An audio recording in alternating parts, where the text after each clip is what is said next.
And we're on. Great. All right, we are reconvening our meeting on H 289 and shifting gears to a walkthrough of draft 3.1 with our legislative council.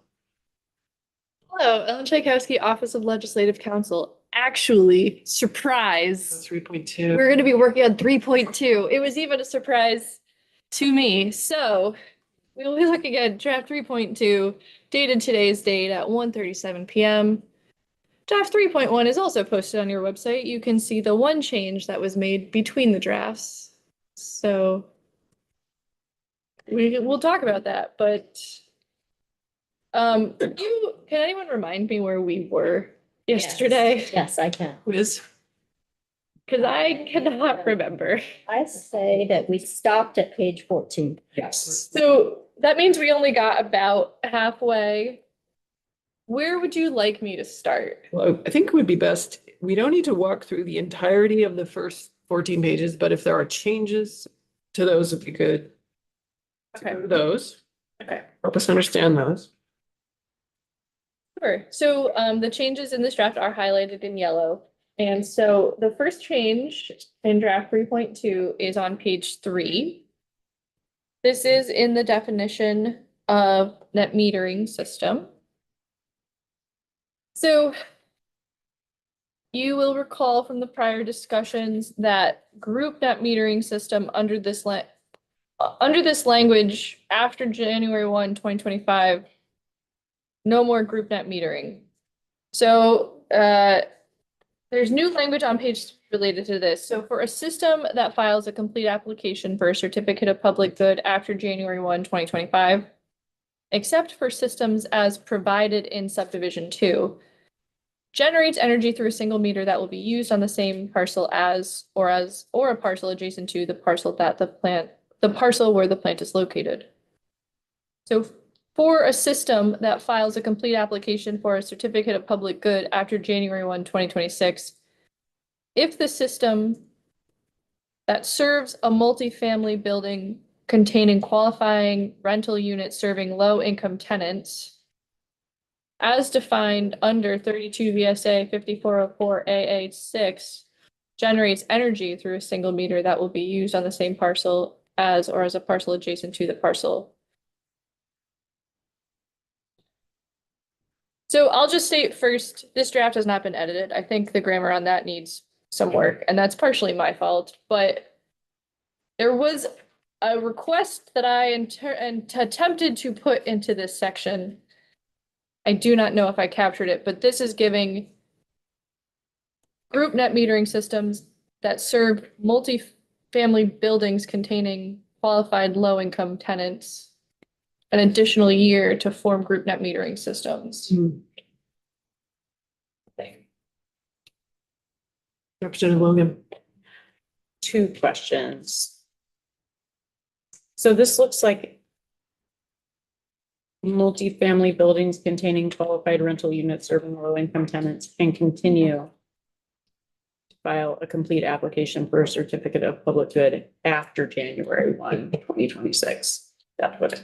No, Until, no, so we're in an odd section of statute. Yeah. So no. For a system that files after January 1, 2026. Oh, but you're right. The grammar on this is not working. Right. It looks like it's in perpetuity. Yeah.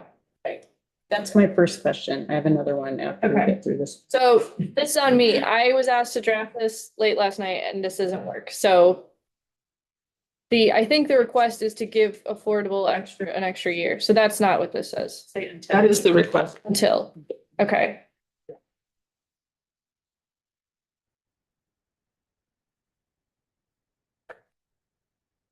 I will also reiterate, I agree with the PUC that this statute leaves other area in section 8010, there are existing references to group net metering and the PUC developing rules for group net metering. So I think if the intention is to eliminate group net metering in full, you should probably also amend those sections also. eliminating them? Yeah. Eliminate. Or modifying them, but I think I raised that and I think it's been raised by others too, so. And so what would your recommendation be? In section 81, in 8010, the subsection that describes group net metering rules. So the rules shall govern the formation of group net metering projects, et cetera, et cetera. So either striking that fully or modifying that to match whatever your intent is. So it would have to be modified because we're keeping this for a little longer. So there'd have to be a date, right? It's really hard for me to keep track of the intent on this part, so I'm yes. So there is also a provision at the end related to a report, and I'm not entirely sure if it relates to this. It doesn't. Okay. So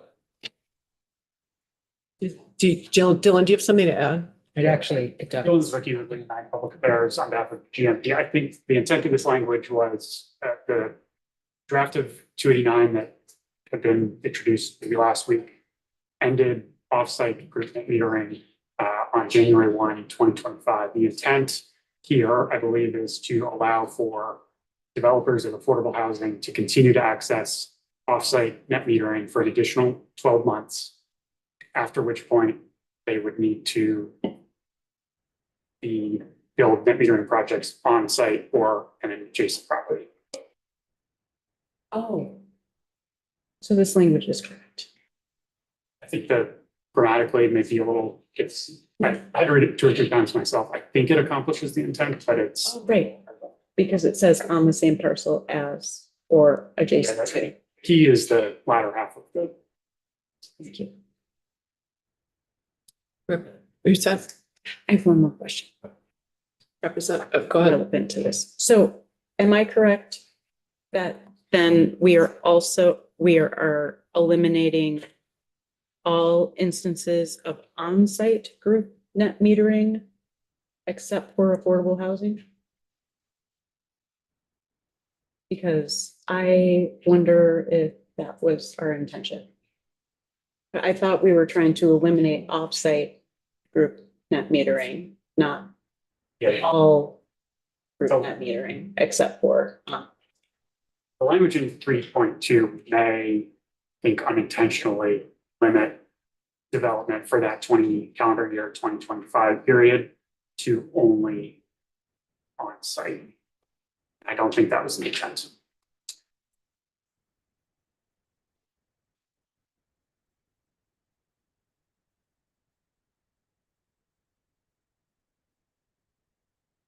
If- Okay. Do you have a question or you have a, I was because just Zach gonna represents Zakowitz had. Oh, sorry. That's okay. I'm still sort of wrapping my mind around this conversation, but my question was gonna be, I'm not clear what happens between January 1, 2025 and January 1, 2026. Seems like there's some sort of a I think gap. that's coming up. There's a report coming back to fill this gap. Representative Tory. Yeah, I was just gonna flag that what I thought I heard, our witness Elizabeth Schilling say, about the amount of time it takes the PUC to do a rulemaking. Seems like that might have an impact on this state as well. I don't know. The existing rules apply to these projects. Elizabeth Schilling, can you speak to that? So we would potentially need to update our rules to clarify their application to group net metering systems, because currently there are not these types of limitations on group net metering systems. It wouldn't be a full rulemaking. If you provided us with the ability Clarity on to them. do expedited rulemaking, that we potentially could complete rulemaking by January 1st of 2020. well, because they also have to do the rulemaking for the rest of this bill. Yeah, we'll have to update 2 rules. Amelia. So Ellen, if our intention is to eliminate group net metering for everyone except for affordable housers, and for affordable housers in January of 2026. This language needs to change. No. I think it's okay. Well, but we need legislative councils to tell us how to write. Confused right now, so I would need to think about that. Fair. But that's the intent. Want to say that again? Yes, that we continue to eliminate group net metering. Site. Oh, All group net metering.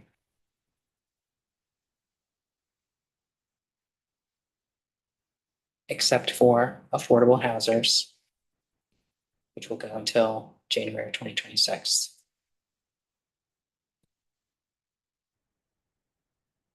So does that raise a question for you, Ellen, about, like, are there questions? So when I say that, as someone who knows this law really well, does that raise questions for you?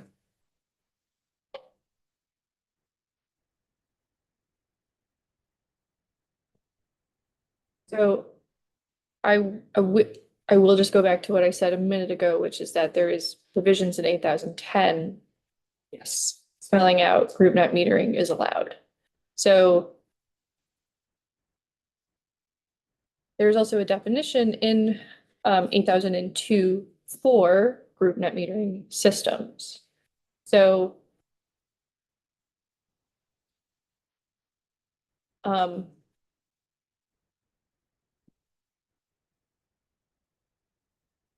there may be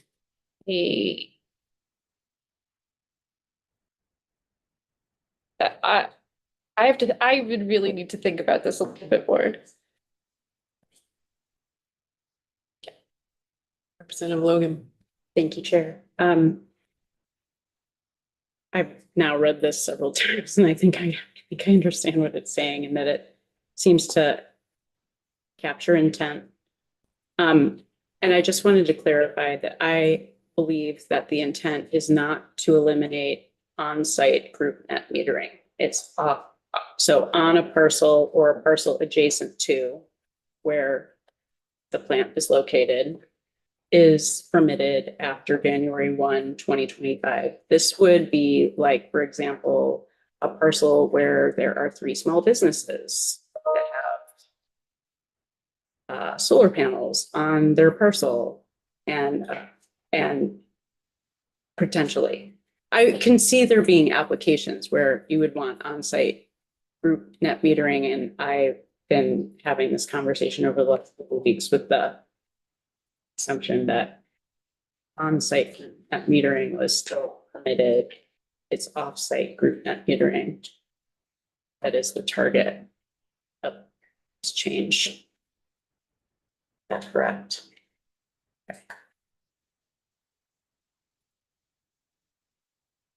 I mean, I guess. Is that your understanding? It's, I'm not clear on it actually. And one thing I would hope actually, Madam Chair, if our ledge council is available after this, if not, is that, and if the PUC and the department maybe are available, that we make sure that we have the language right around net metering, what we're cleaning up. Dylan's wiki, again, the intent really was to eliminate net metering that is not located at or immediately adjacent to load, the off-taker. And to give. Regardless of whether it's group or not group. Yes.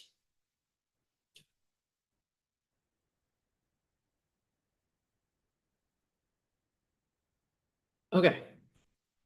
Moving on.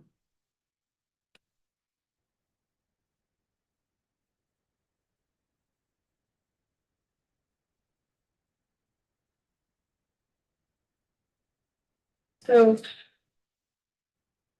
on page 4, there was language in the prior draft adding additional language under new renewable energy. That there's a highlighted piece of language there just to indicate that all that language from yesterday is gone. So the shell actually should probably go back to May, but that was where the Hydro-Quebec pass-through language was, and it is been removed from this draft.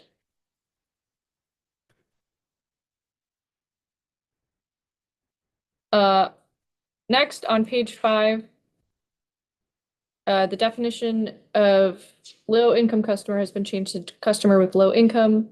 And it now reads, means a person purchasing energy from a retail electricity provider with an income that is less than or equal to 80% of area median income adjusted for family size as published annually by HUD.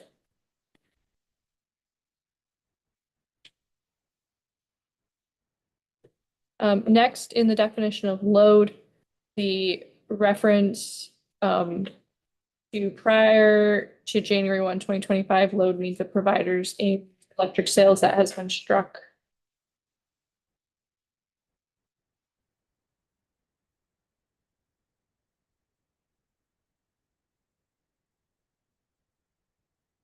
Next, on page 6, there's language around use of the alternative compliance payment that's changed from yesterday. So the Vermont Clean Energy Development Fund shall use the payment from a retail electricity provider electing to make an alternative compliance payment to satisfy its obligations under Tier 1, Tier 2, Tier 4, and Tier 5 for the development of renewable energy plants within the provider's service territory that are intended to serve and benefit customers with low income.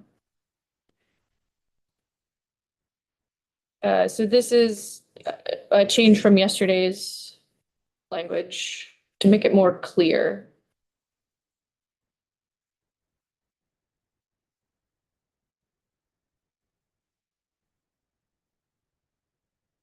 Next, on the top of page 7, now we're in the renewable energy standard tiers.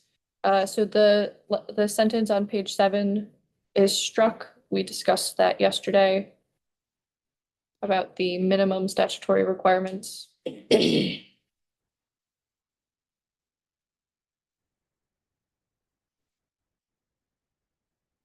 Representative Pat. Just quickly, as I was reading just the last piece, it says at the end that the renewable energy facility needs to be within the provider's service territory, and I'm just wondering whether you might run into issues when you're dealing with some of the very, very small municipal utilities, and in some cases, as we've heard, they aggregate through, or most of them aggregate through REPSA. I'm just wondering whether that you could end up with a situation where there isn't a solar site within the village limits of a small provider. Just flagging that. I think that that could be solved with a little bit of flexibility in the language without getting away from the intent here. It's not.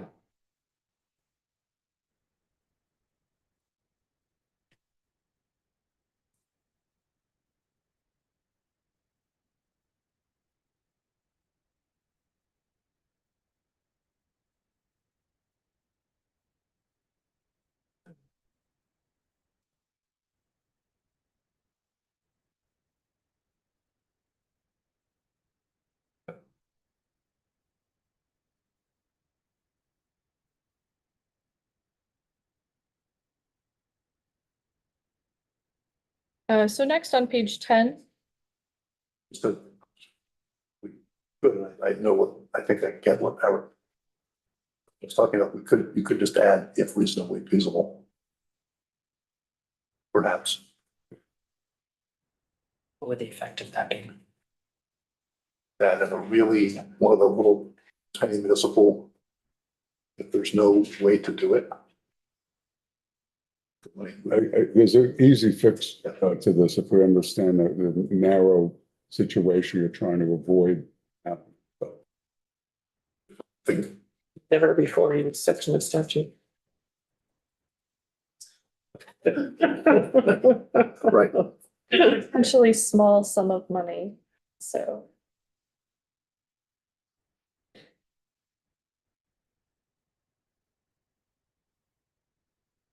So are we? May I? If feasible. Madam Chair. You want to add if feasible? I would just like to know what our legislative council thinks about adding. I mean, I raised the same question initially. I don't know how they're going to do that. There is already language in the in 8015 for the tier 3 payments are supposed to go to a similar thing. So tier 3, all alternative compliance payments are supposed to go to projects in their service territory. I don't know if they've included any flexibility. So does that, so adding if reasonable seems Reasonable? reasonable? Yeah, exactly. I was making the opposite point, actually, that they've already been kind of given this direction, and so unless they've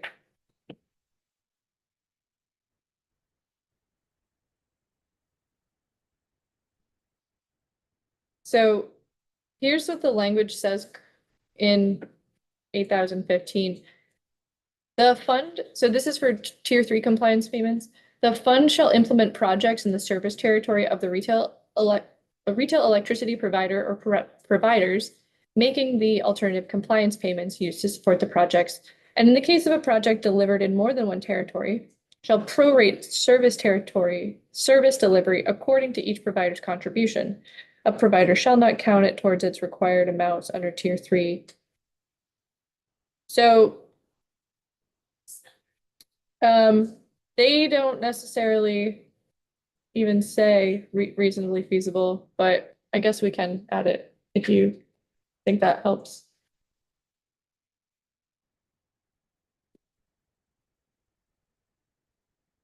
Not seeing any responses from the small people in the room. I mean, are the small utilities, do you want to comment on this? Because it would affect you.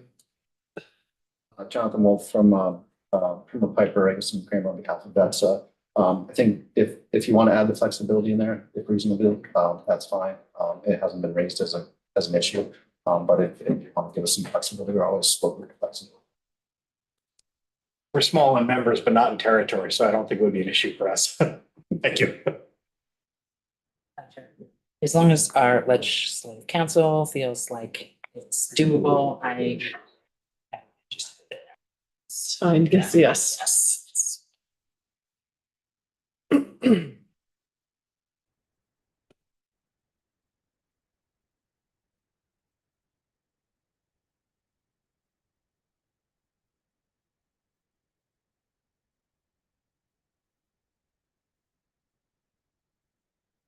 Okay.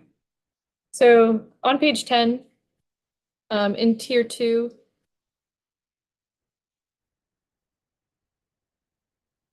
at least is being struck.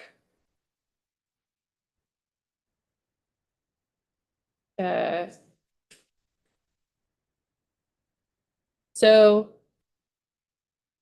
1% of each retail electricity provider's annual load during the year 2017, increasing an additional 0.3% until January 1, 2025, then increasing by an additional 1.5% each year until 20% for Global Foundries and the munis, and increasing by an additional 2% until reaching 20% in 2032 for all others.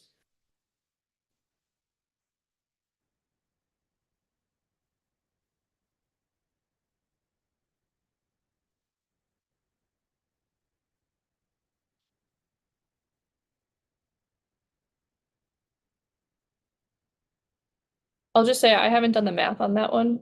I'm not keeping track, so I hope somebody is.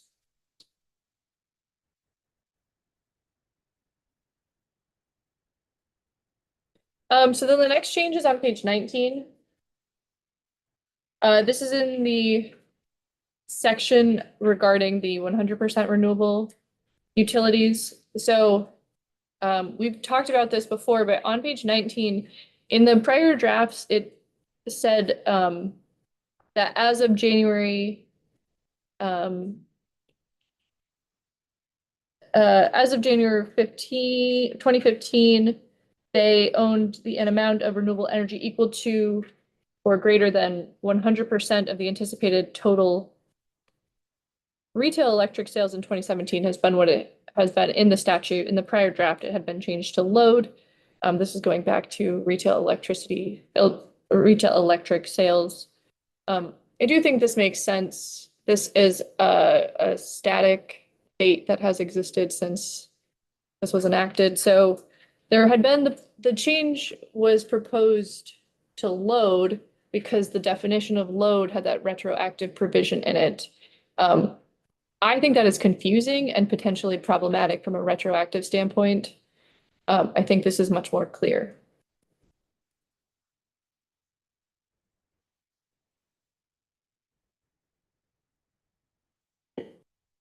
The same change has been made on the top of page 20 as well. So this is just how we're establishing who the three 100% renewable utilities are that had been under the statute as existed. So then on page 21, okay, so actually I'll pause. So we got to page 14 yesterday. What section was it? What Yeah. section was that? 2.1. Someone have it handy?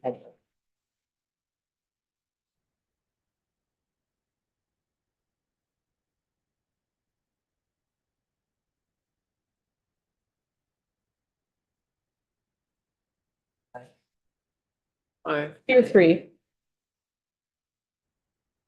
Yes? Section 5?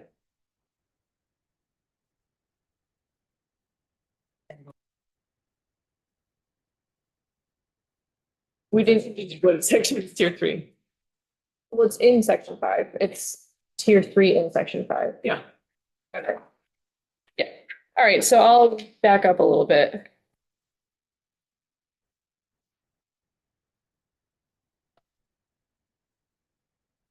So on page 12 is tier 3.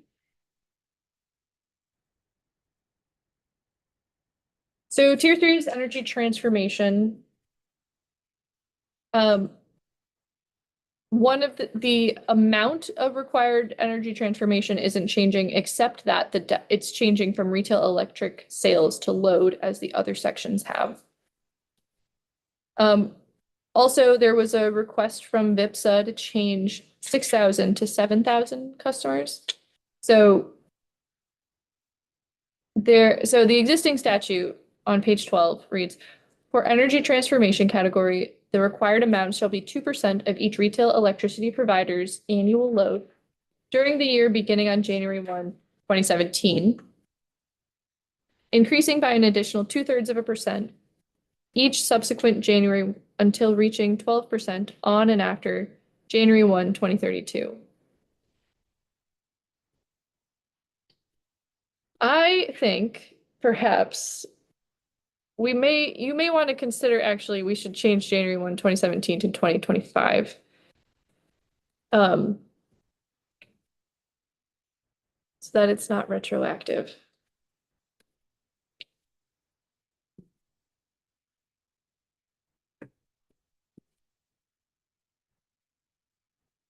So the next sentence.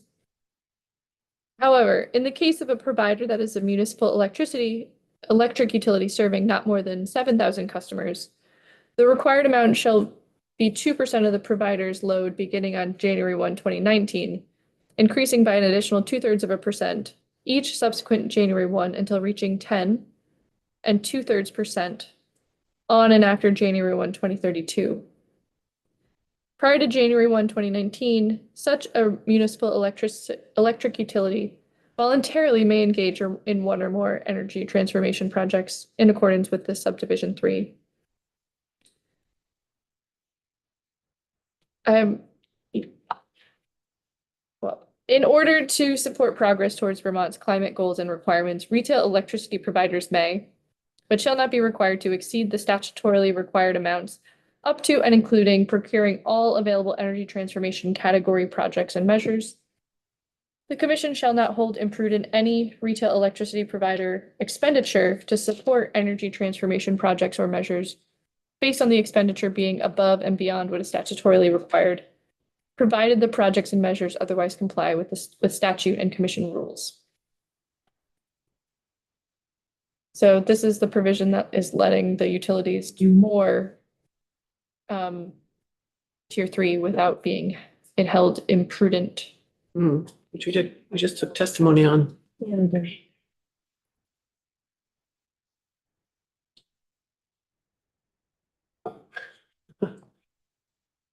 Members have thoughts on that?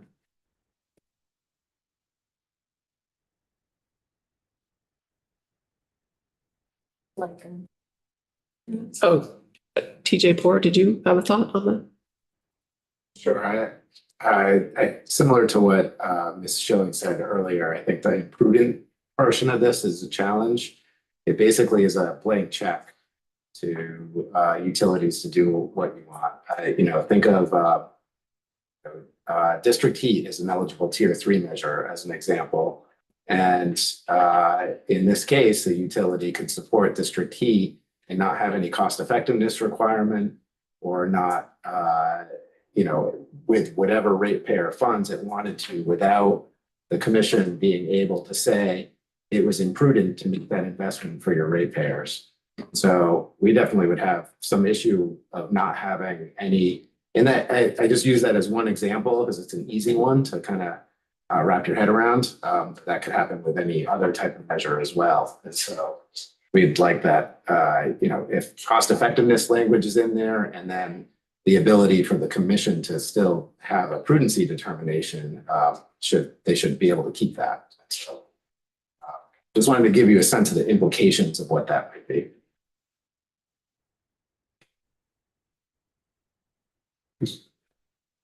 Are you, in terms of the commission's ability, would this be prior to the expenditure, or are you talking about a look back to say that was not a prudent expenditure, which I know it also happens on any number of types of expenditures. So the way I read it, it would preclude the commission to do that look back, like in a rate case, to say this is imprudent. It would just kind of automatically be allowed an allowable expense in a rate case. okay.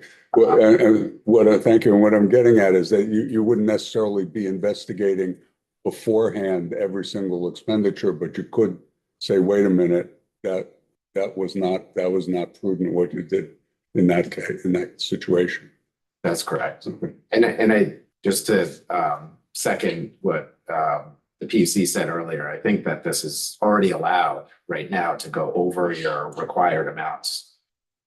And you can justify that in terms of it being a cost-effective investment. And we look at that both societally to ratepayers and balance that.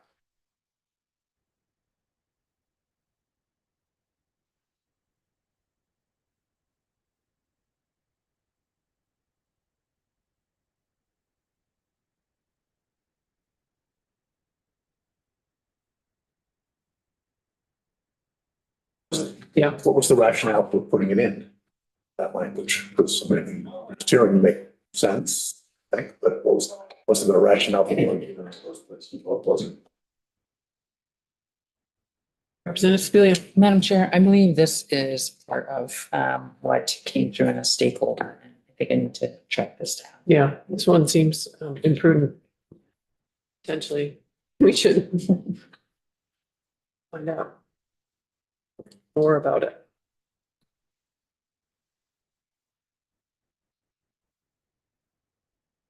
Okay. Mhm.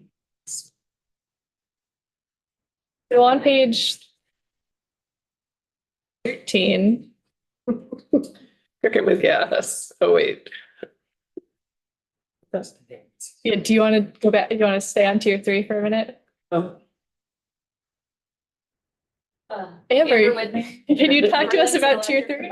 The rationale is to allow for us to go above the requirement in order to let know that necessarily are at zero. And we're hearing that that's already a possibility. And that, yeah, that the language may not be necessary. Um,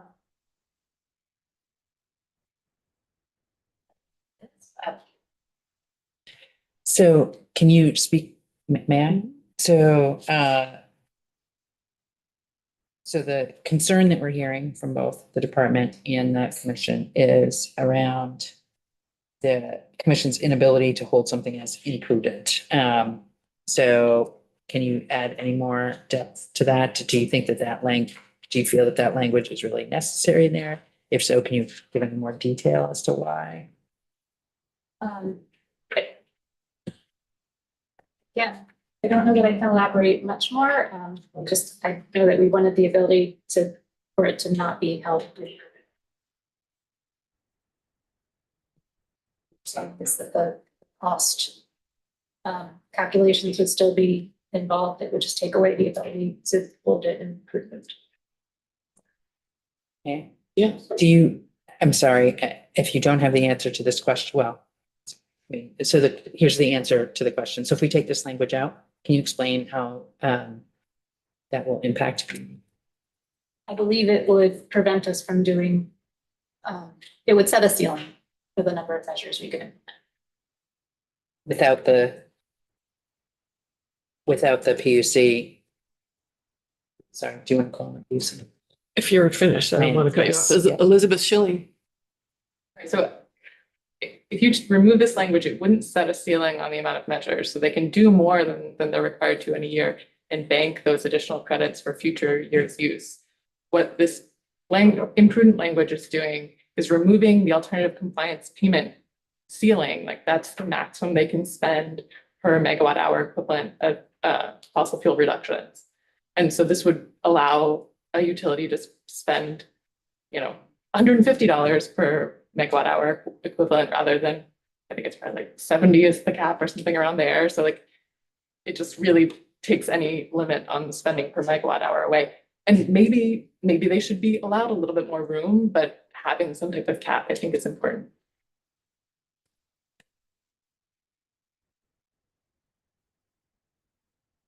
Yeah, I think I need to get more understanding offline on this one myself. Thank you. I think we need to correct this language somehow. I do too. Yeah. Big circle. All right. All right, it's on page 3. 3. No, that was a test. Page 13. Tier 4, new tier 4, reasonable, it's all reasonable. New renewable energy. So there aren't any changes proposed in this language, but I don't think I walked through it. So purpose, establishment. This subdivision 4 establishes a new regional renewable energy category for the RES. This category encourages the use of new renewable generation to support the reliability of the regional ISO New England electric system. To satisfy this requirement, a provider shall use new renewable energy with environmental attributes attached or any class of RECs, tradable renewable energy credits generated by any renewable energy plant coming into service after January 1, 2010, whose energy is capable of delivery in New England. Required amounts and exemption.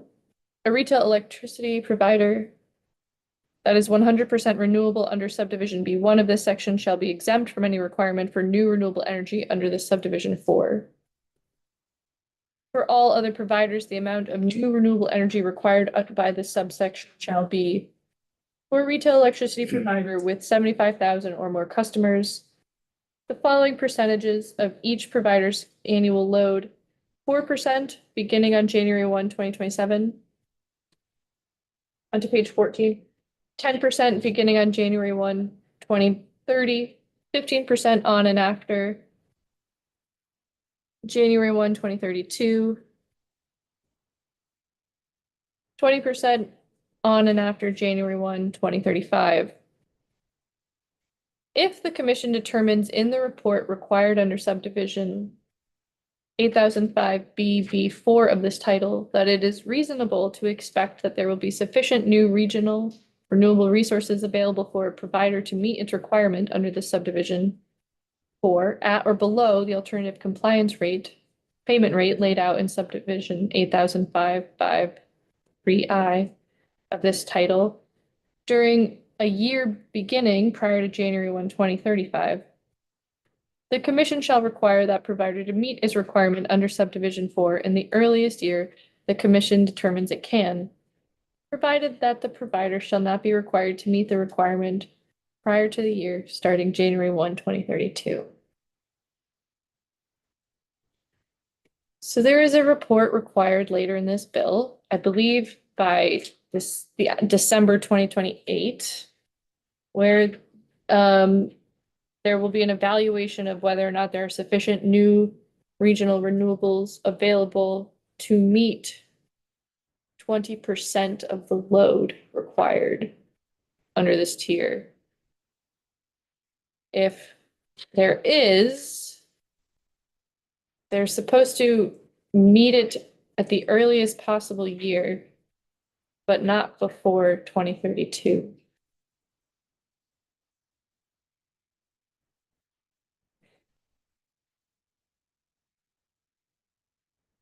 So this is for GMP, just so this is for one retail electricity provider. For those with less than 75,000 customers, the following percentages of each provider's annual load: 5% beginning on January 1, 2030, and 10% on and after January 1, 2035. So it is, I don't think we have seen any kind of chart laying out any of the dates overall in this bill, but that is for the everyone besides GMP, this tier 4 isn't starting until 2030.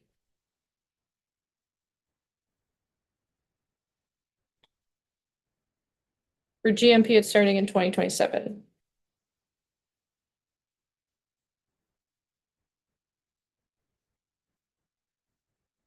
Relationship to other categories: distributed renewable generation used to meet the requirements of tier 2 shall not also count towards the requirements of this subdivision.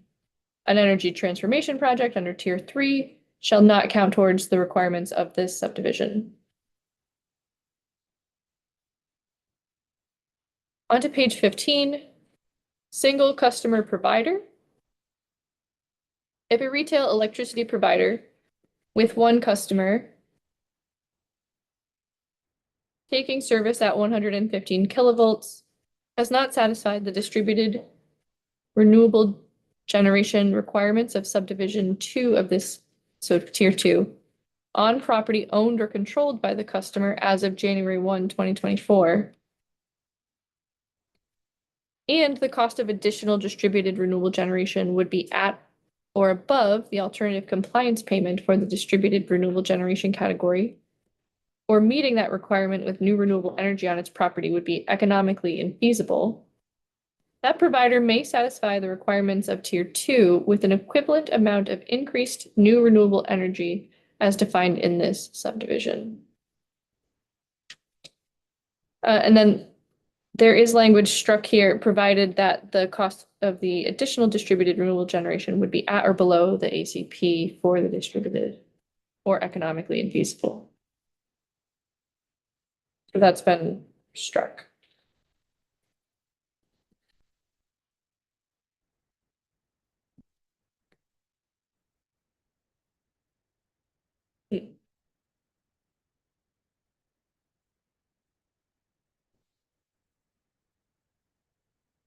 Next, load growth. Retail electricity providers 100% renewable. For any retail electricity provider that is 100% renewable under subdivision B1 of this section, that provider shall meet its load growth above its 2024 calendar year load with at least the following percentages of new renewable energy or any renewable energy eligible under tier 2. 50% beginning on January 1, 2025. 75% on and after January 1, 2026. 90% on and after January 1, 2027, onto page 16. 100% on and after January 1, 2028, until the provider's annual load exceeds 135% of the provider's 2022 annual load, at which point the provider shall meet its additional load growth with at least 50% new renewable energy until 2035. And 75% on and after January 1, 2035.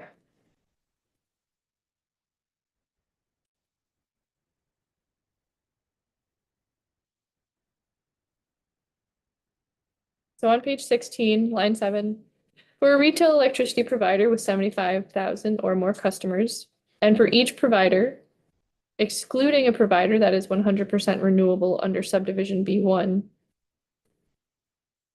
that is a member of IPSA or its successor, that provider shall meet its load growth above its 2035 calendar year load growth with 100% renewable energy, which shall include the required amounts of distributed renewable generation as applicable to the provider under tier 2 of this subsection A.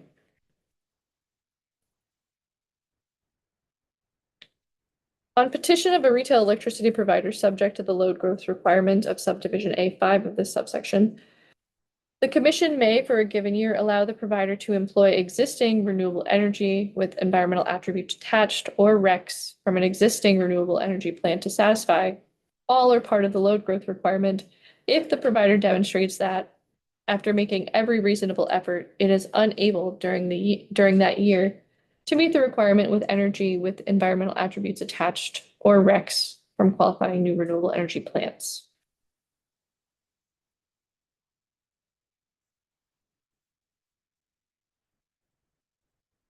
This is the section that Elizabeth, you were referring to.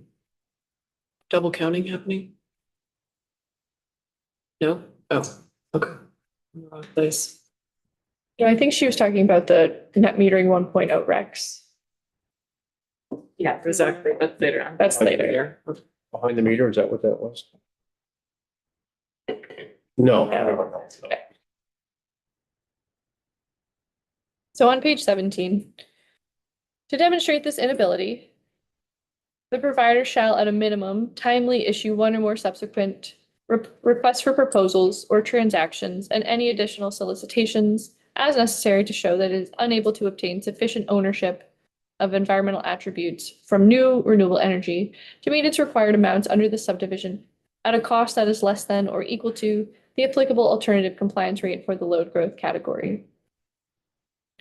In the event that the provider is able to meet a portion, but not all of its load growth requirement in a calendar year, with attributes from new renewable energy, at a cost that is less than or equal to the applicable alternative compliance rate for the load growth category, the Commission shall allow the provider to use existing renewables only for the portion of its requirement that it is unable to meet with new renewable energy. In the event that the provider is unable to meet its load growth requirement with a combination of attributes from new renewable energy and existing renewable energy at a cost that is less than or equal to the alternative compliance rate laid out in subdivision 6 of the subsection, the Commission shall require the provider to meet the remainder of its requirement onto page 18 under the subdivision by paying the alternative compliance rate for the load growth category. So in summation, the load growth category requires them to use new renewable energy to cover their load growth. Unless they can't, at which point they can use existing renewable energy. And if they don't have enough, then they can use the alternative compliance payment.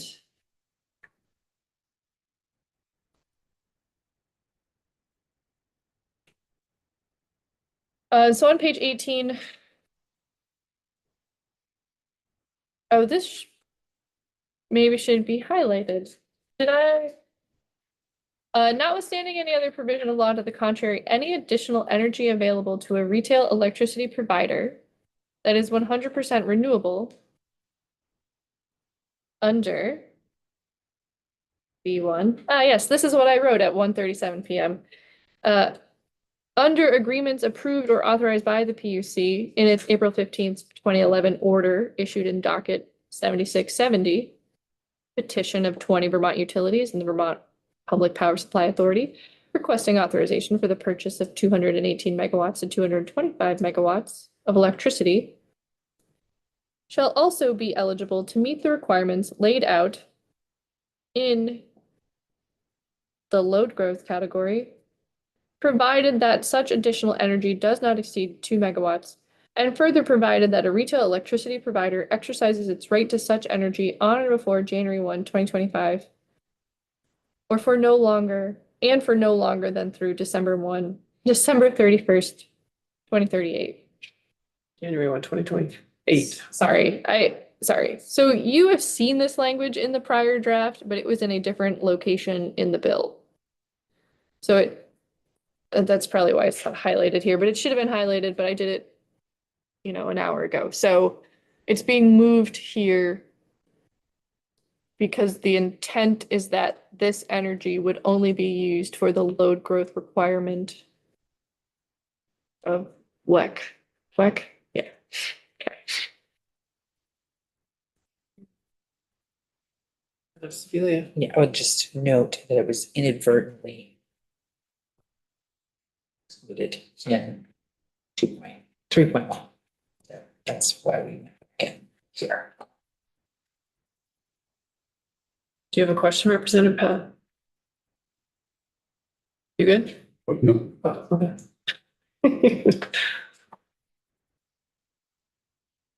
All right, so next is the alternative compliance rates.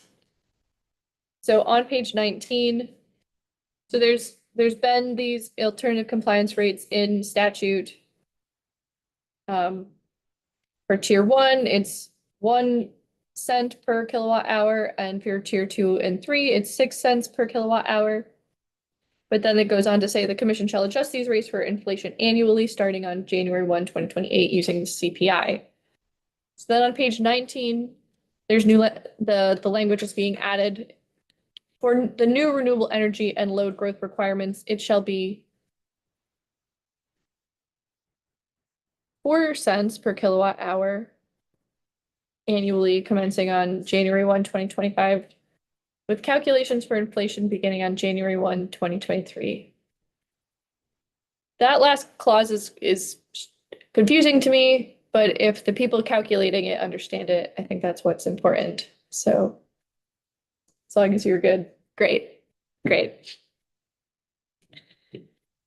The commission shall have the authority to adjust the alternative compliance payment rate for the new renewable energy and load growth requirements differently than the rate of inflation in order to minimize discrepancies between this rate and alternative compliance payments for similar classes in other New England states, and to increase the likelihood that Vermont retail electricity providers cost effectively achieve these requirements if it determines doing so is consistent with state energy policy under section 202A of this title.